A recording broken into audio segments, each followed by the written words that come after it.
Alô, Baixada Santista, é o Ação e Reação chegando pela sua Santa Cecília TV. Um prazer muito grande em contar com a sua audiência nesta sexta-feira ao vivo, falando para os 9 municípios da Baixada Santista e convidando você desde já a participar do nosso programa. 3224-7017, 3224-2944. Nesta sexta-feira nós temos a presença do Dr. Clemente ao vivo, respondendo aos telespectadores. Eu vou pedir licença ao Clemente nesse início de programa. Eu gostaria muito de fazer aqui uma... lógico que para mim é uma satisfação muito grande. A Fernanda Vanucci, minha esposa, nessa semana, ontem, não é, com o anúncio do Marcelo Del Bosco Amaral como secretário de Defesa e Cidadania, a Fernanda passa, como primeira suplente do PPS, a ser a nova vereadora, completando assim os 21 vereadores. Para nós é uma satisfação muito grande, para ela também, porque na verdade, até o Clemente, nós estávamos conversando antes do programa começar, e ele colocou muito bem, é um reconhecimento pelos quase 3 mil votos. A Fernanda, que foi a 15ª, né, no cômputo geral, portanto, dentro dos 21 vereadores, mas a legislação, ela cria essa representatividade, o tal do coeficiente eleitoral. Em razão disso, a Fernanda não conseguiu atingir, aliás, o partido não conseguiu atingir o tal do coeficiente eleitoral. Mas agora, quero parabenizar aqui o Marcelo Del Bosco, com certeza vai fazer um trabalho significativo na Secretaria de Defesa da Cidadania. Quero parabenizar também a presidente do partido, a Maria Alice, que sempre se empenhou pela representatividade feminina, sempre se empenhou para as mulheres terem um resultado positivo nas urnas.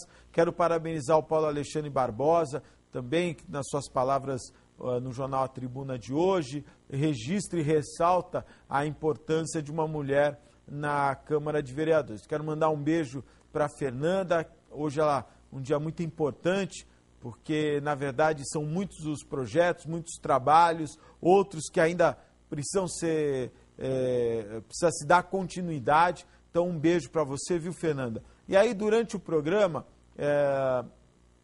eu quero esclarecer a muitas pessoas que me param na rua, outros amigos que ligam, a respeito da continuidade do Programação em Reação na TV Santa Cecília. Também é um assunto que eu vou abordar hoje. Eu tinha prometido para mim mesmo que não iria falar sobre esse assunto, só no último dia, até como agradecimento aos 15 anos que eu estou aqui na Santa Cecília. Mas hoje eu quero comentar sobre isso, até por algumas pessoas que têm me ligado, e acho importante esclarecer aos telespectadores, não é, toda a receptividade que eu tive nessa casa nesses 15 anos, um programa diário, polêmico, não é? Acho que o Marcelo Teixeira foi muito corajoso quando, em 98, me convidou para poder apresentar o programa, comprou diversas brigas, enfrentou diversas situações adversas nesses 15 anos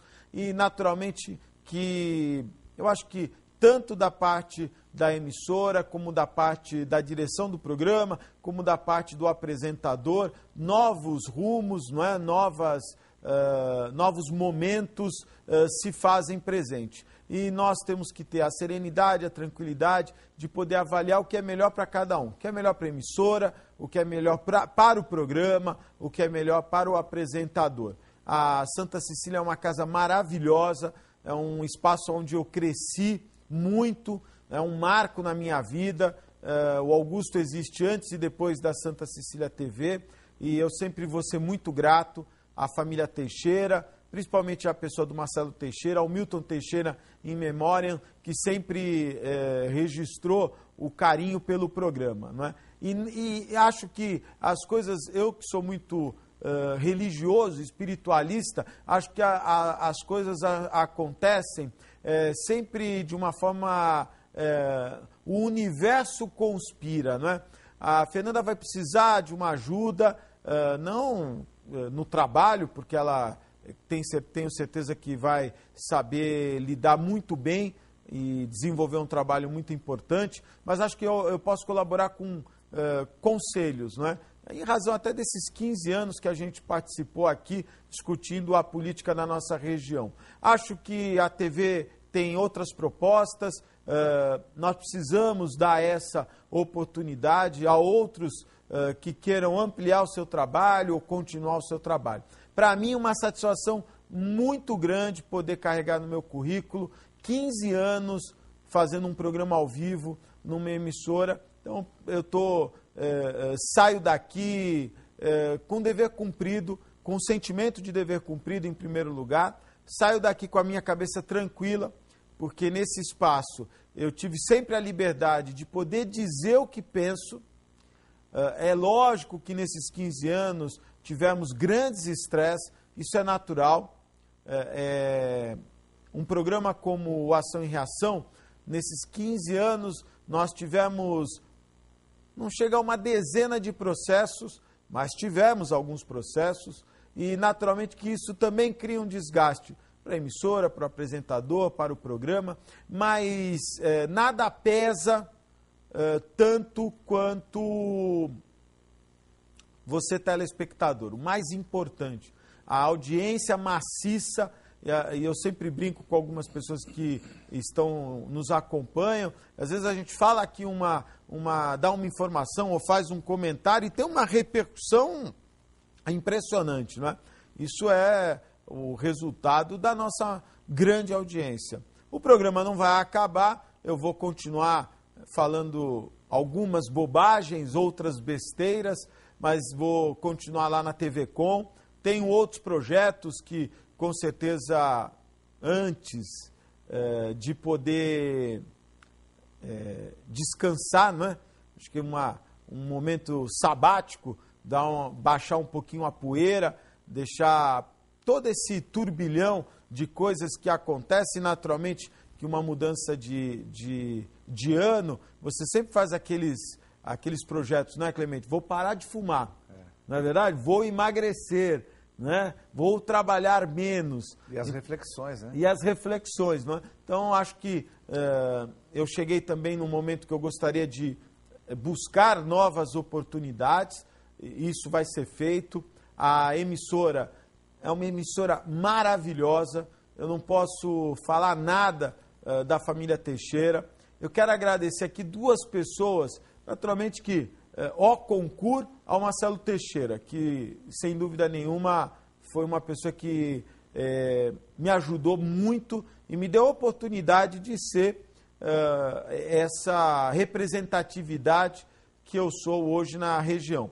Mas eu quero agradecer em especial duas pessoas. Eu vou fazer isso semana que vem, mas já quero antecipar, até porque muita gente tem me perguntado, mas sai, não sai? Eu não continuo na TV, o último dia do programa ao vivo será no dia 21 e o programa será veiculado até o dia 31. E a partir do dia 1º de janeiro, novos rumos para mim, para o programa, para a emissora. Mas eu queria deixar aqui um abraço a duas... um abraço não, mais do que um abraço, né? Primeiro, acho que nós temos que, independentemente de qualquer acontecimento, nós temos que ser gratos, né? Pelas oportunidades. Porque um homem ou uma mulher se fazem pela oportunidade. E eu tive em 98 a oportunidade de fazer um programa aqui, como eu já disse, Marcelo Teixeira, ao concurso. Mas eu tenho que agradecer ao professor Albertino, uma pessoa que foi muito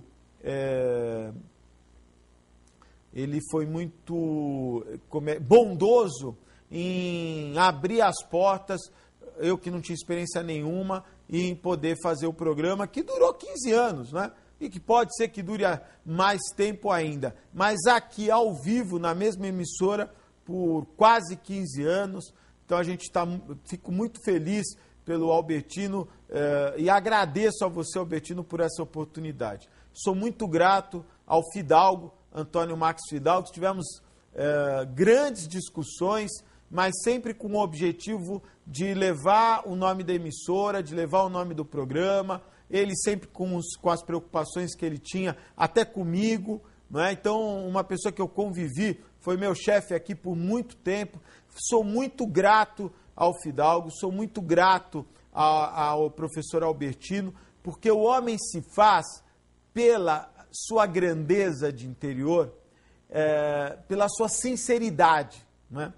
Os inimigos você conhece pela traição, mas os amigos você conhece pela sinceridade. Então quero deixar aqui o meu abraço fraterno ao Albertino, ao Antônio Marques Fidalgo. Na semana que vem eu quero agradecer a todos os meninos, alguns, a grande maioria, que eu posso dizer que dê a oportunidade ou de ser câmera ou ser editor. E a oportunidade é a coisa mais importante na vida, porque você pode ser o melhor profissional de todos. Se você não tiver a oportunidade, você não vai poder apresentar o trabalho.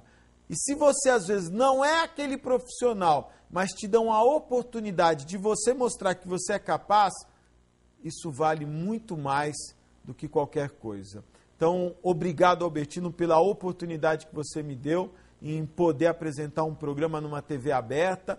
E para mim, com certeza, você vai ficar nas minhas lembranças, no meu coração, nos meus sentimentos, porque eu sou grato a você, sou grato à família Teixeira, ao Marcelo Teixeira, muito grato, porque se não fosse os 15 anos de paciência que ele teve, eu não estaria aqui.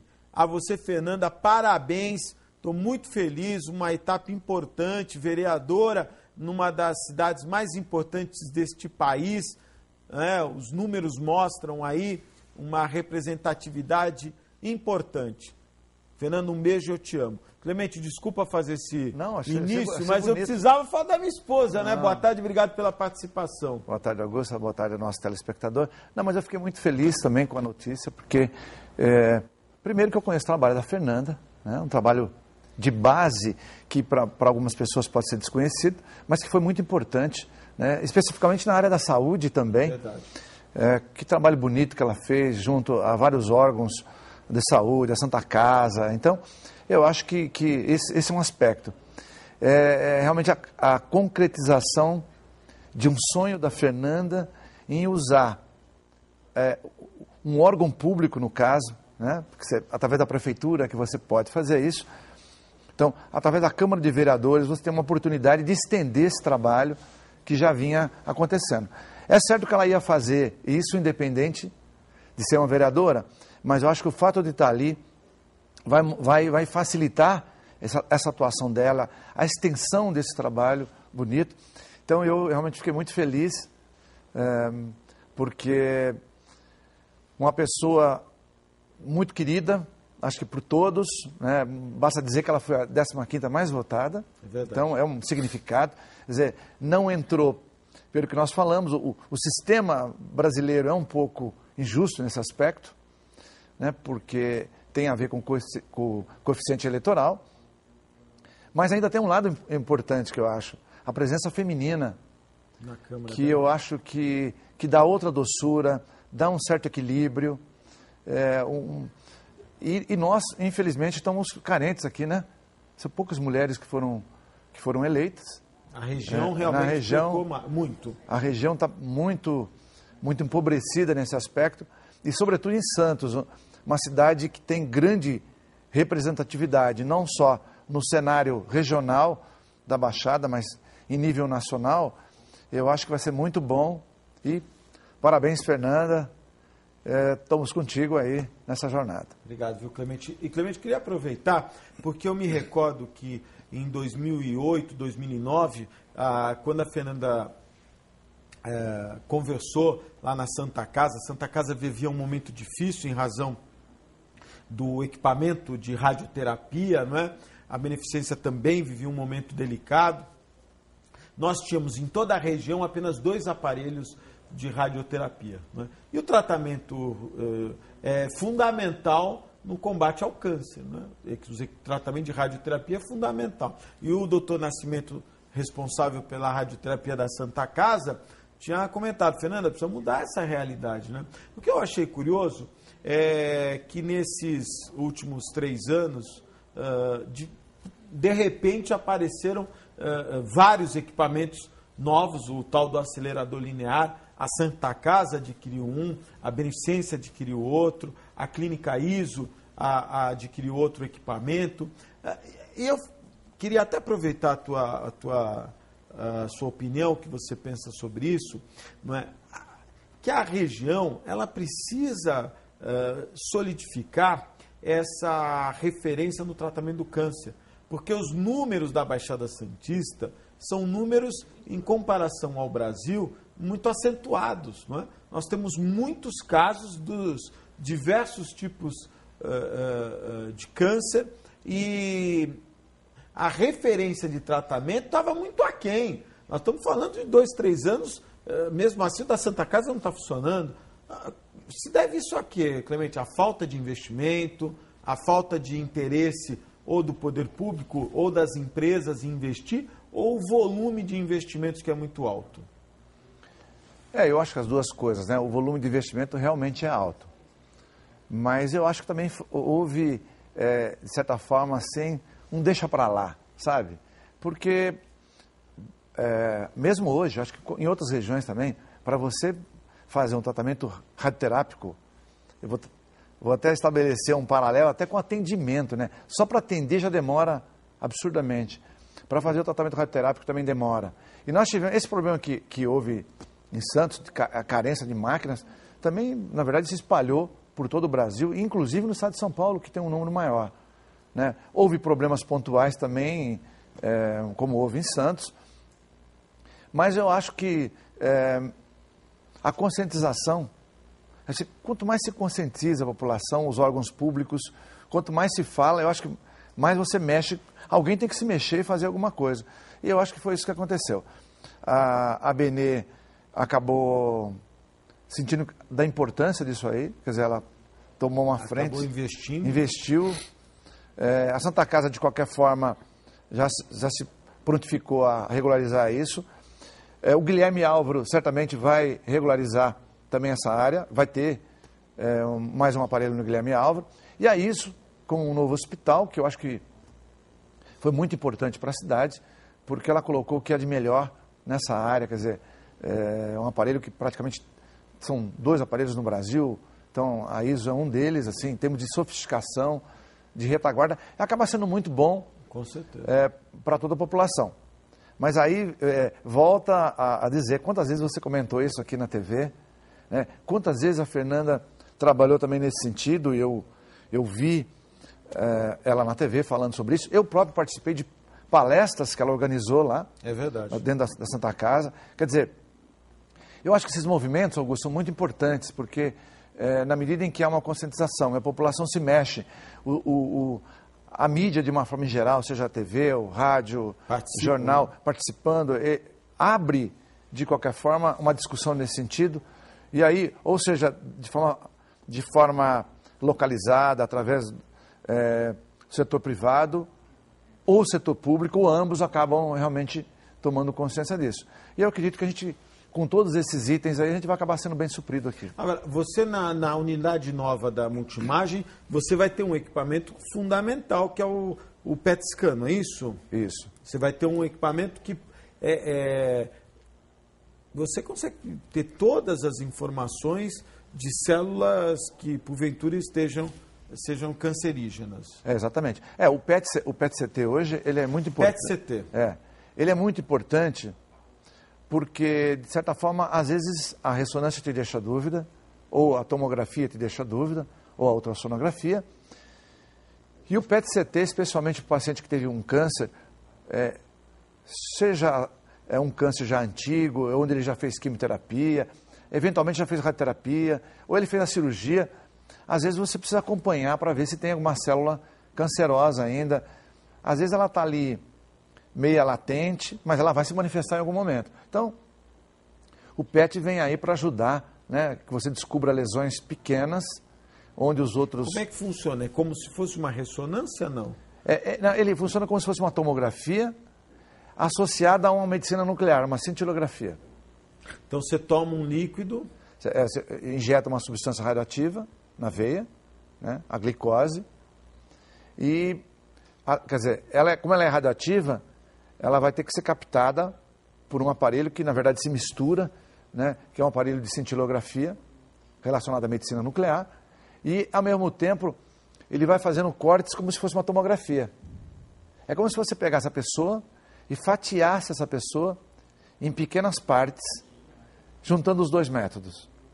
Se você fizer só a cintilografia, você vai ter uma ideia funcional, mas não é uma ideia tão fina quanto nesse caso, porque você vai ter uma ideia funcional ali, mas você vai ter um equipamento acoplado, que é a tomografia, que vai estar fatiando cada região do seu organismo e olhando em detalhe, né? Então, realmente é um método mais atual e mais assim, resolutivo em termos de resultado, para que a pessoa, inclusive, possa depois se orientar. Ela tem que fazer quimioterapia como complemento, ela tem que voltar para a cirurgia ou ela volta para a radioterapia, né? Ele é que vai determinar, lógico, o profissional, o médico, através do exame, vai poder determinar o que fazer. O que fazer. Quer dizer, ele fez uma cirurgia, é uma lesão pequenininha, é possível tirar esse excedente? Vai tirar. Fala, não, olha, não tem como fazer isso, a abordagem é difícil, ou não é o melhor caminho, vai para a químio. Ou, dependendo da condição do paciente, ou da necessidade, se ele não responde bem à quimioterapia, acaba indo para a radioterapia, né? Então, é a partir do PET-CT que você vai ter um encaminhamento no sentido, qual a conduta melhor para esse caso. Clemente, deixa eu mudar de assunto com você. Nós estamos ficando surpresos com a quantidade de mortes em cruzeiros, né? Nós tivemos agora um cruzeiro que aportou vindo da Itália, da Europa, com dois turistas, né, dois passageiros que faleceram. Tivemos um jovem aqui no litoral que também faleceu. E na maioria dos casos, ataque cardíaco, Clemente, há comentários, né, não oficiais de que há nos navios um exagero no consumo de álcool e, em alguns casos, um exagero no consumo de drogas, o que acaba ocasionando distúrbios que levam a pessoa, por exemplo, a um ataque cardíaco. Isso é possível? É possível. É impressionante como o álcool favorece. Claro, não é o único fator que favorece, né? Nós temos dezenas de fatores que favorecem, o cigarro, tal, mas isso é de longo prazo. O álcool favorece e a droga é impressionante, Augusto.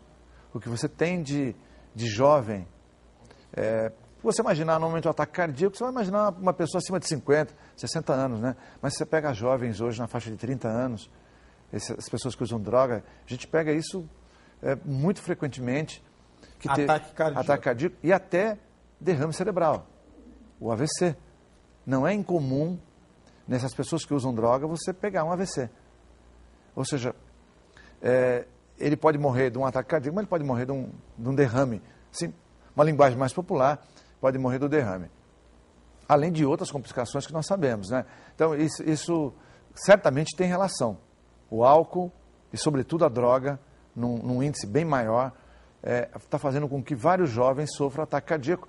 E pior, Augusto, porque o ataque cardíaco numa pessoa idosa, ele é menos, na média, ele é menos significativo do que no jovem. Você tem um índice de mortalidade maior quando ele acontece no jovem do que quando ele acontece na pessoa idosa. Talvez pela própria adaptação do organismo, né? Um AVC isquêmico, por exemplo, ele não acontece da noite para o dia.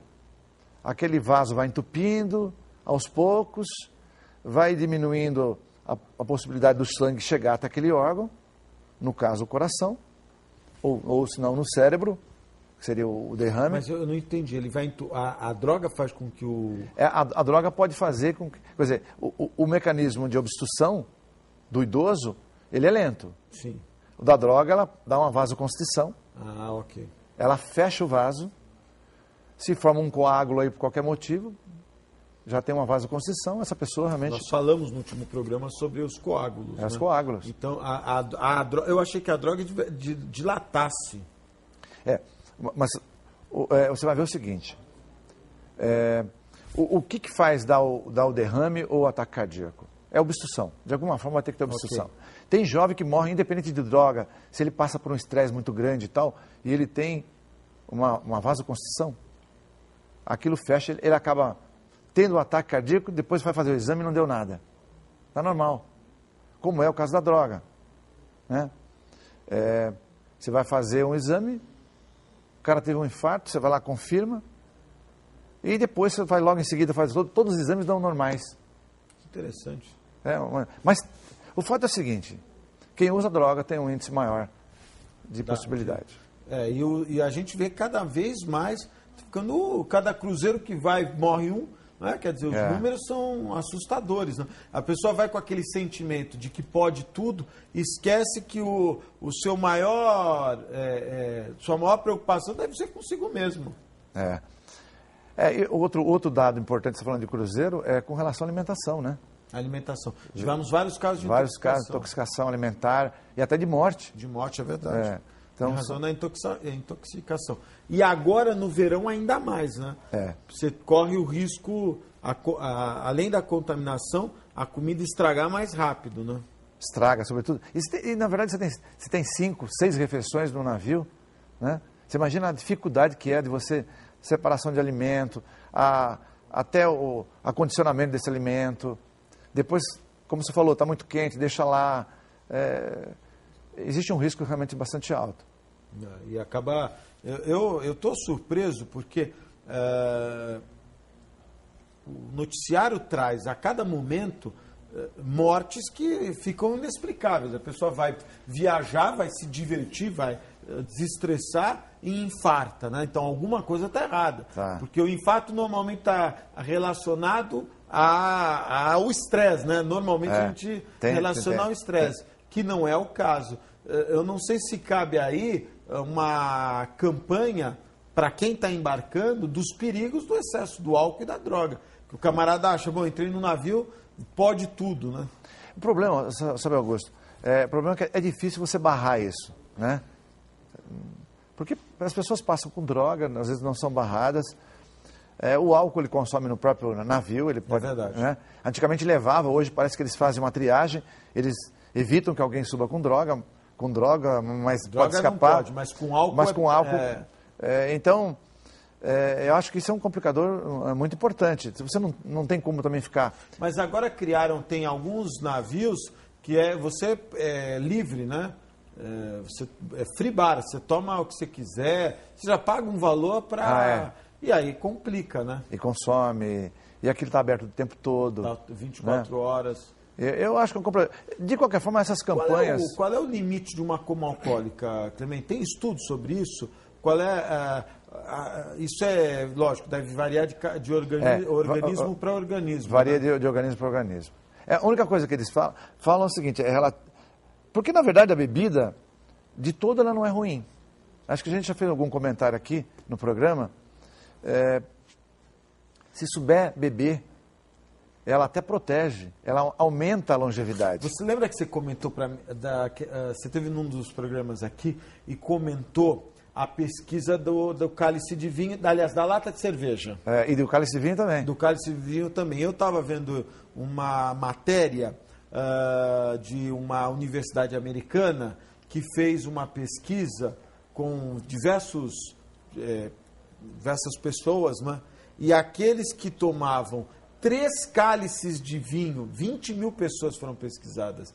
Quem tomava 3 cálices de vinho por semana, não é? Os exames eram mais saudáveis daqueles que não tomavam 3 cálices de vinho por semana. Isso é muito bom.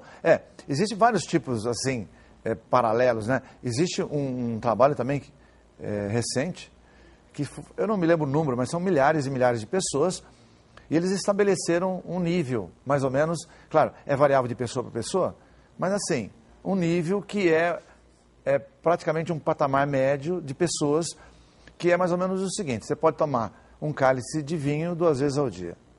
Então, vamos dizer, no almoço e no jantar. Ou 2 latinhas de cerveja, para algumas pessoas até 3. Então, eles colocam 2 a 3 latinhas de cerveja por dia, permitido. Ou 40 gramas de uísque destilados, pode ser uísque, pode ser uma vodka, até 40 gramas por dia de destilados. Né? É um parâmetro, é claro, isso é questionável, alguns discutem para mais ou para menos, outros discutem até que não deveria tomar nada, mas a verdade é que esse trabalho, ele verificou que existia realmente uma longevidade maior naquele que tem um consumo moderado de álcool. Aí já não é nem o vinho, porque o vinho tem um outro fator, a uva, né? A uva, verificaram que não é só o vinho.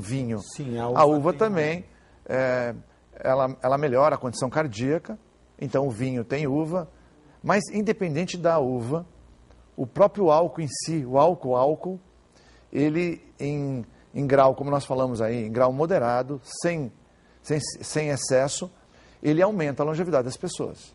Agora, quando você fala do álcool, o corpo humano, ele precisa de álcool, né? Precisa. Por isso que eles já fizeram. Nessa pesquisa eles pegaram quem não bebe nada, quem bebe muito e quem bebe moderado. Do que quem bebia moderado. Ou seja, é média. Tem um cara que bebe muito e não acontece nada, o cara que não bebe nada acontece. Tem cirrose por outro motivo, por exemplo, né? E tem um cara que bebe. Nós falamos outro dia, mas o Niemeyer morreu com quase 105 anos e fumava. Aí fala, não, pô, mas o cigarro não faz mal, o cara morreu com quase 105, mas um cara morreu. Que coisa, né? Talvez durasse 120. É verdade. Então, tudo que se fala em termos de trabalho científico é uma média daquilo que você... Sempre tem as exceções, que a gente não pode tomar como regra, né? Exatamente. Quer dizer, o Niemeyer fumava, mas é uma exceção e a regra é que o cigarro realmente, na sua grande maioria dos casos, prejudique muito. Prejudica. Eu conheci uma senhora que morreu com mais de 100 anos também e que ela mascava fumo. Nossa. Mascava mesmo, ela punha fumo, achava, usava como um rapé, mascava e tal, e viveu. Mas assim, aí você conta, faz a média geral. Morre cedo. Meu pai, por exemplo, teve um câncer de pulmão, secundário ao cigarro. Morreu jovem, eu acho, 75 anos. Né? Um cara inteiro, você vê o corpo inteiro, lucidez, cabeça maravilhosa, pessoa muito inteligente. Quer dizer, podia ter durado aí nada 15, 20 anos a mais. Ainda mais nos dias de hoje, que a gente sabe que a longevidade... Bem mesmo, aquele cara inteiro. Mas inteiro no sentido físico, mas tinha um pulmão comprometido por esse tumor. Né? E aí acontece esse tipo de coisa. Ou um Chico Anísio, que nós já falamos dele, que um cara inteiro, lúcido, um artista brilhante, com todo o potencial, não poder nem falar nos últimos dias dele, né? Com dificuldade até de falar. Também conta do cigarro, né? Conta do cigarro. Até perguntaram para ele, assim, você se arrepende de alguma coisa na sua vida?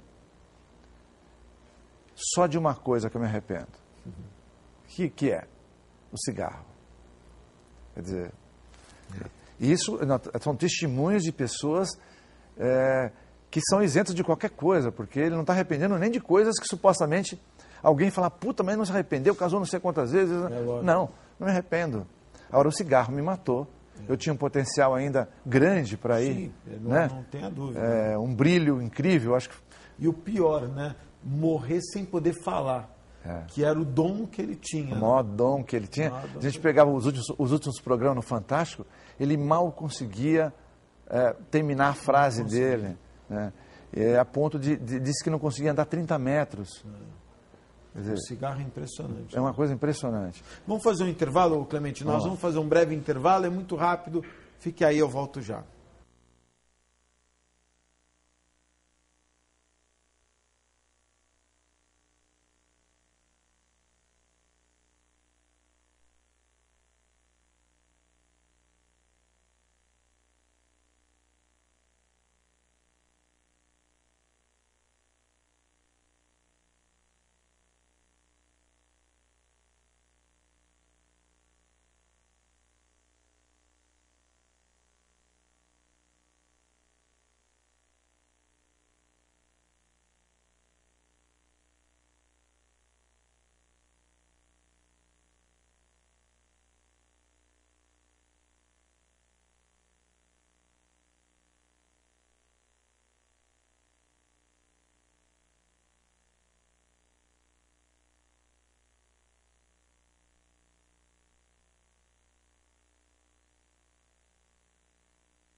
Estamos de volta ao vivo, 3224-7017, 3224-2944. Hoje com a presença hoje com a presença do Dr. Clemente ao vivo aqui em nossos estúdios. Clemente, nós estávamos falando no bloco anterior, né? Eu queria só tirar uma dúvida. Quais são, quando as pessoas falam coma alcoólica, na verdade é o excesso de álcool deixa a pessoa sem sentidos, é isso? Deixa. O cara é como se fosse um desmaio mesmo, né? O cara apaga totalmente, e aí a santa glicose, né? Mas a coma alcoólica é a falta de glicose exclusivamente? Não, o coma é pelo álcool. O coma alcoólico pelo álcool. O álcool age no sistema nervoso central e realmente o cara apaga. Mas quando você injeta a glicose, é como se fosse uma ressuscitação. É impressionante a coisa rápida. Eu me lembro muito bem do época de pronto-socorro, né? E chega aquele cara ali, o cara tá...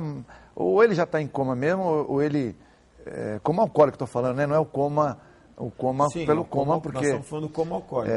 Estamos falando do coma alcoólico, porque de repente se o cara está em coma pelo excesso de glicose, né? É o coma diabético, aí se você injetar glicose, ele morre. Morre. Mas no coma alcoólico, não. Ou ele está assim, ou ele está mal, aquele cara que não consegue nem levantar. Você está com a glicose, parece que o cara... É como se fosse um energético, Eu vi uma entrevista no Jô Soares de um médico, não vou me recordar, acho que era de Minas, inclusive, e ele conta essa história, que ele foi trabalhar em jogos de futebol lá, para ser médico lá. Não, onde é que foi? Não foi no Jô Soares, foi um outro programa. Eu vi a entrevista desse médico e ele dizia o seguinte: ele foi trabalhar, ele é inexperiente nessa área do que viria, e um massagista que ajudava lá falava: doutor, não se preocupe, chegou aqui, viu que tá doidão, taca a glicose que o camarada já sai andando. Mas o médico tem que perguntar se a pessoa não é diabética. Ah, né? Não, sim. Perguntar, alguém já falou, não, o cara tá mal, ele bebeu todas e tal. Mas assim, é uma coisa impressionante. Só você vendo mesmo, Augusto. Você injeta, o cara já está levantando. Interessante. É muito interessante. Como o organismo né? É fantástico. Pode responder assim, né? Muito fantástico. Mas está aí um conselho: bebida com moderação, né? Com moderação. Vamos mandar um abraço para os meus amigos. Hoje fui almoçar no restaurante Boqueirão Express Grill, como faço todos os dias. Estava lá com os meus amigos, o Nelson, o Paulo. Grande restaurante Boqueirão Express Grill. Mandar um abraço para eles que reformaram, ficou um ambiente muito gostoso, agradável. Restaurante Boqueirão Express Grill. E nessa correria aí, não é, o anúncio ontem do Marcelo Del Bosco, quero desejar aqui boa sorte ao Marcelo Del Bosco, ele que vai estar à frente da Secretaria de Defesa da Cidadania. Com certeza o PPS vai estar muito bem representado e vai poder apresentar as suas propostas de políticas públicas para a cidade. Mandar um abraço também aos meus amigos da Ozan, www.ozan.com.br. E falando de Ozan, parabenizar também o proprietário da Ozan, o seu Manolo, que assumiu Jabaquara, o Jabuca, que agora tem como presidente o seu Manolo da Ozan. Mandar um abraço também aos meus amigos do Incatep, o primeiro e verdadeiro centro de excelência portuária, o Incatep qualificando a mão de obra do trabalhador portuário e preparando para o mercado de trabalho. O Rubinho, o que quer fazer lá no Incatep? está cansado de ganhar mal, falou, quero trabalhar no Porto. E agora é a oportunidade, Rubinho, porque, na verdade, com a nova lei que a Dilma sancionou, não é, o decreto legislativo, aliás, perdão, o decreto presidencial, que permite que trabalhadores fora do sistema, antigamente só os trabalhadores do sistema podiam operar equipamentos, e agora não, agora liberou geral. Incatep, o primeiro e verdadeiro centro de excelência portuária. Aí o registro dos meus amigos do Incatep, mandar um abraço para o Uriel Vilas Boas, do Campo Grande, está parabenizando. Augusto, meus parabéns para a futura e única vereadora da Câmara de Santos. Ele está perguntando se eu faria o programa na segunda, independente do resultado do jogo do Corinthians. Lógico, vamos fazer o programa segunda-feira, trabalhar aqui, né? O primeiro que falar um A, eu não tenho nem dúvidas, né? Porque, inclusive, nós vamos fazer uma substituição, o Jorge Henrique deve entrar jogando, e vamos mostrar para os ingleses como é que se joga de verdade o futebol, na raça. E pode ser 1-0, mas nós vamos ganhar na raça. Mandar um abraço também aos meus amigos do Diário do Litoral e do Jornal da Orla, principalmente o Jornal da Orla, a grande promoção, a parceria Jornal da Orla, Diário do Litoral. No domingo, você pode comprar o Diário do Litoral nas bancas e você ganha inteiramente grátis o Jornal da Orla. Diário do Litoral, Jornal da Orla, a parceria que deu certo. Vamos fazer intervalo agora? É muito rápido, fique aí, eu volto já.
Estamos de volta ao vivo, 3224-7017, 3224-2944. Hoje com a presença do Dr. Clemente, ao vivo aqui em nossos estúdios. Ô Clemente, fazer aqui uma discussão que eu acho que deve ser prolongada, não é?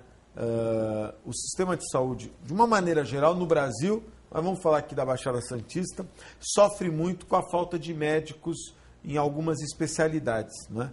E também a questão de muitos médicos que passam em concurso público e não assumem, porque os valores que as prefeituras estão pagando realmente não são valores adequados. E o governo, o Geraldo Alckmin, sancionou autorizando as OSs, né, serem contratadas pelo Estado e por municípios para poder gerenciar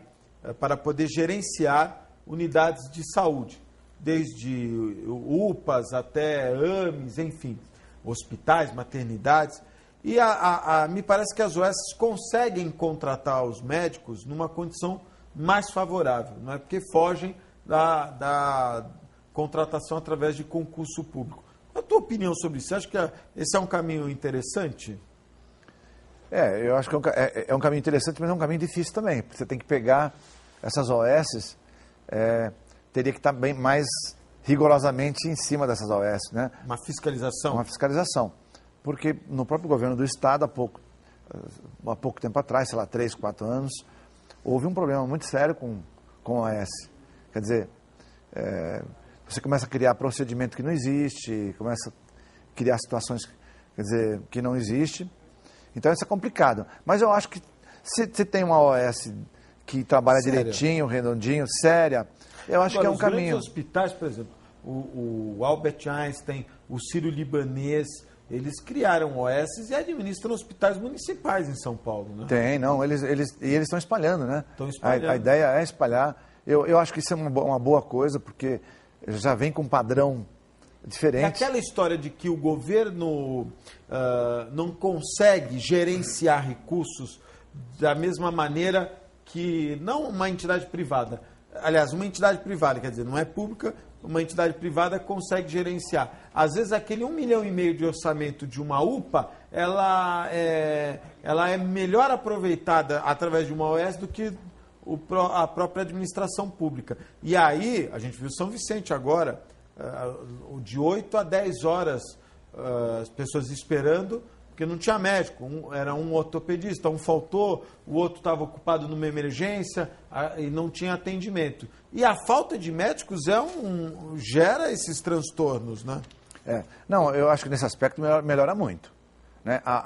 As OS têm mais poder, são mais rápidas também, não tem problema de licitação, não tem problema de concurso público, né? Ela gerencia melhor, na média ela gerencia melhor, sim.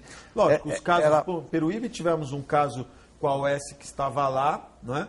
Mas partindo do princípio que todo mundo trabalhe direito, eu acho que... Não, porque nós precisamos mudar o perfil da saúde na região, viu, Clemente? Ela responde melhor, sim. Ela responde melhor, muito mais rápido, muito mais eficiente. Ela troca mais rápido o médico, ela paga melhor. Então, ela consegue, até em hospitais privados, os caras estão fazendo, não é bem uma OS, mas é como se fosse. Eles pegam uma empresa que funciona como se fosse uma OS, gerencia esses recursos, ao invés do hospital pagar diretamente o médico, ele tem uma relação com essa empresa, que é como se fosse uma OS, e que, por sua vez, trabalha melhor esse aspecto. Porque você tem falta de médico hoje, pediatra não existe no mercado, por exemplo. Isso é um problema da Baixada? Não, problema do Brasil. Você não tem, por exemplo, hoje, ultrassonografista no Brasil. No Brasil, não é em Santos. Não tem. Falta no Brasil inteirinho. Que é o médico radiologista, não é isso? É um radiologista que faz só a partir do ultrassonográfico. Não, sim, mas ele é médico radiologista. Radiologista. Especializado em ultrassom. Ultrassom. Não tem. Não tem no mercado. Está faltando... E não é mas, em Santos. Porque a remuneração não é boa? Remuneração não é boa. Aí o cara foge para outra área. Ah, tá. E assim, outra especialidade, pediatria. Pediatria é uma especialidade onde se demora para fazer uma consulta, não é? Porque a mãe quer que o filho seja bem atendido, né? E nenhuma novidade, toda mãe... E tem que estar 24 horas. Tem que estar lá, ele tem que estar disponível fora do horário dele, ele tem que atender de madrugada, tal. E a remuneração dele é uma remuneração baixa. Então ele fala, puxa, eu vou ter uma consulta muito mais demorada, vou ter uma cobrança muito maior do familiar e vou receber menos dinheiro, eu não quero ir para a pediatria. E é uma coisa curiosa, né? O médico, se for criança, não atende, não? Não quer. Não? E gozado, porque quando eu me formei, por exemplo, eu estou formado há 36 anos. Então, quando eu me formei, a maior parte das pessoas iam para a clínica médica, ginecologia, e obstetrícia fazia junto, né? E pediatria. A grande maioria ia para essa área. E menos para cirurgia e para o restante muito pouco. Menos. Hoje inverteu a situação. Você tem muito pouca pessoa indo para a pediatria. Clínica médica também diminuiu muito. Ainda tem bastante, mas assim, proporcionalmente menor. A obstetrícia também está... A pessoa está fugindo da obstetrícia. Por quê? Para trabalhar, vamos dizer, um parto, uma cesárea, R$200, R$250, com toda a responsabilidade. Então ele foge, não quero mais, eu vou para outra área. Então, acaba nisso que você falou aí. O órgão público, pela demora que é entre oferecer um concurso público, né, escolher a pessoa, aí paga mal, aí realmente não consegue. E como é que você avalia? Nós tivemos agora, nos últimos 2 anos, muita entrada de profissionais de outras áreas, né? Engenharia, até contabilidade, advocacia, estrangeiros, profissionais estrangeiros dessas áreas têm vindo para o Brasil. Há alguns anos atrás teve uma grande polêmica dos médicos bolivianos, né? Que vieram trabalhar no Brasil, principalmente nos estados do Norte e Nordeste, onde há uma carência maior ainda de médicos, e houve um repúdio por parte do CRM, enfim.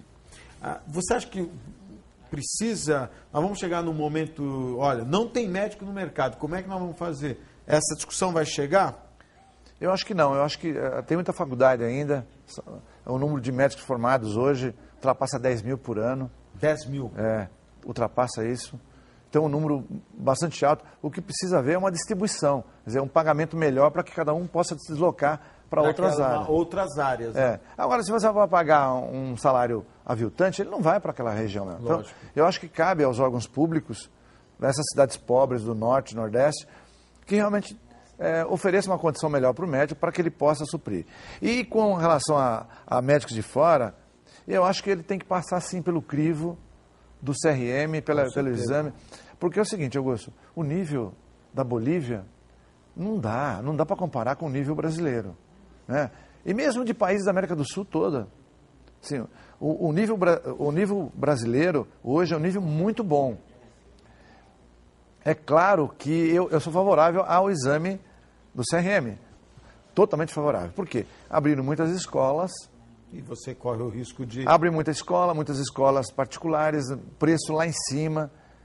São poucas pessoas que têm condição de pagar aquilo. Normalmente são aquele menino que às vezes está fazendo medicina porque o pai quer, ou porque também não tem compromisso nenhum. Né? Então, eu acho que tem que peneirar esse pessoal.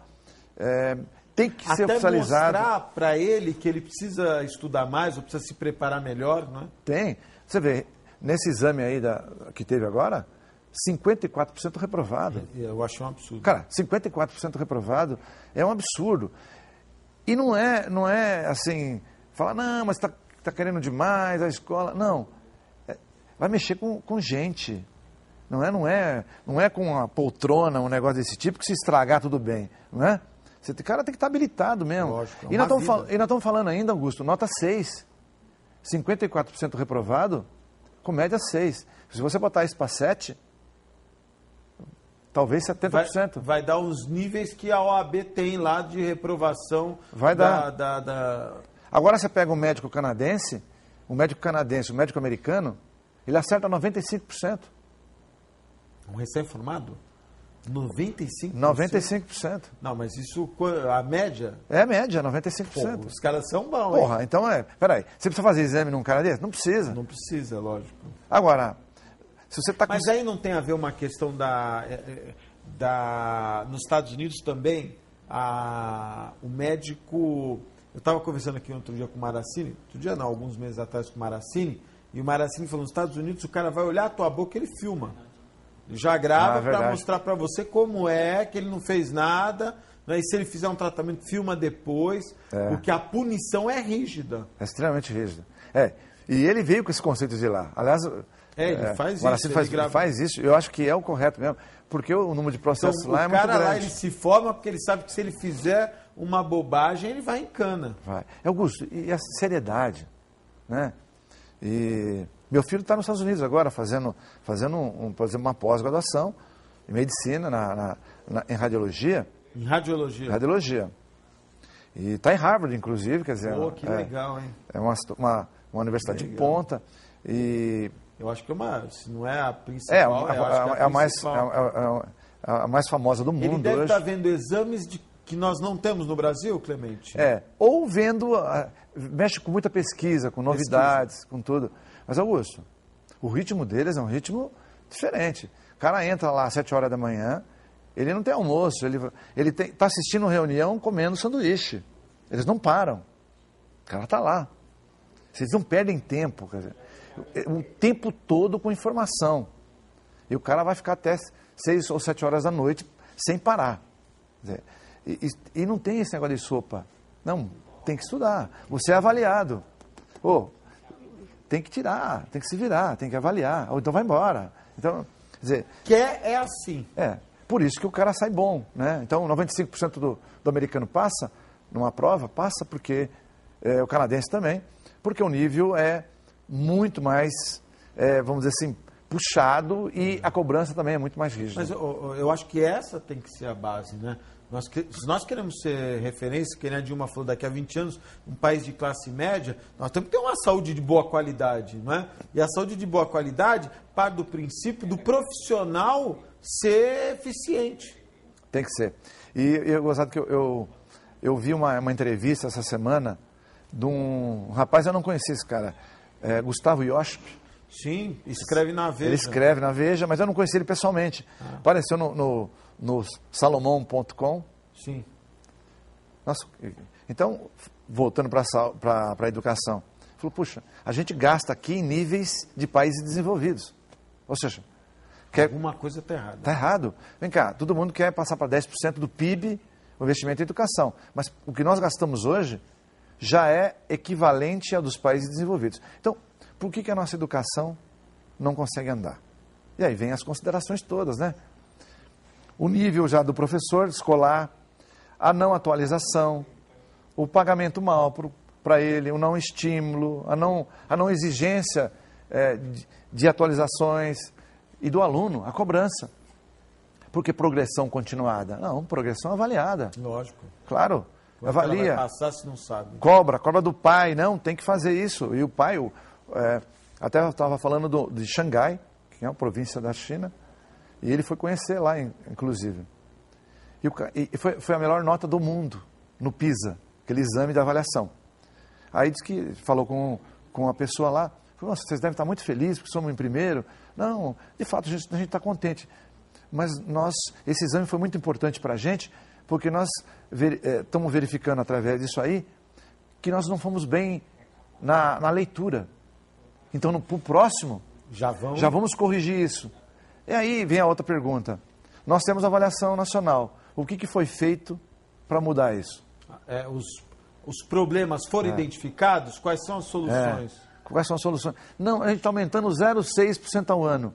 Nunca vai chegar no limite. Então, acho que essa conscientização os órgãos públicos têm que ter para que a gente possa, na educação básica, mudar esse contexto. Eu vou encerrar o programa e só queria fazer aqui para você uma observação que eu ouvi de um professor que me disse o seguinte, o tempo que eu perco para dar base para o aluno que chega na faculdade que já tinha que ter vindo com a base. Não é? E às vezes eu tenho que perder um tempo para dar base para o cara. É o conceito, né? Exatamente. Não, eu acho que isso, eu percebo, eu estou na faculdade, sempre dei aula na faculdade, né?